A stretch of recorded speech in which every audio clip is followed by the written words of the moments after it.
అంటే కాంగ్రెస్ పార్టీ. కనుక ఏ కోసాన్ని చూసుకున్నా ఏ విధంగా చూసుకున్నా ముందంజలో ఉన్నది కాంగ్రెస్ పార్టీ అని మనం చెప్పగలుగుతాం. ప్రజలు కూడా ఒక ఆలోచనకు వచ్చారు.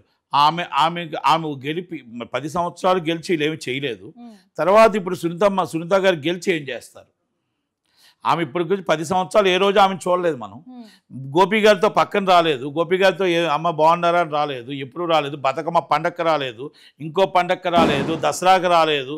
ఏ పండక్కి రాలేదు. బోనాల పండక్కి కనబడలేదు. బతుకమ్మ పండక్కి కనబడలేదు. అక్క ఈరోజు ఎలాగొచ్చింది అని అడుగుతున్నారు. కవితక్కని పక్కన పెట్టి సునీతక్కని తీసుకొచ్చిన మన కేటీఆర్ అన్న మళ్ళీ ఎంత దాకా నమ్మొచ్చు అనేది కూడా నమ్మకాల మీద ఉంది. ఇవన్నీ కూడా వాళ్ళ దాంట్లో లొక్కలొక్కులు, వాళ్ళ దాంట్లో స్కాములు, వాళ్ళ దాంట్లో స్కీములు, ఇవన్నీ కూడా వాళ్ళకి మైనస్ పాయింట్ అయింది.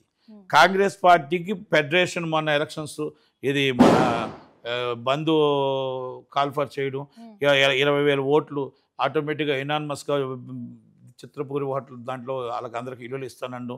ఇవన్నీ కూడా వల్లభనేని అనిల్ గారి ద్వారా చిత్తపూర్ కాలనీలో ప్రతి ఇల్లు లేని వాళ్ళకి అందరికీ ఇల్లు ఇస్తాం, లేని వాళ్ళు ప్రతి కార్మికుడికి ఇల్లు ఇస్తాం, ఇవ్వకపోతే మమ్మల్ని అడగండి అని రేవంత్ రెడ్డి గారు చెప్పనికే చెప్పాడు.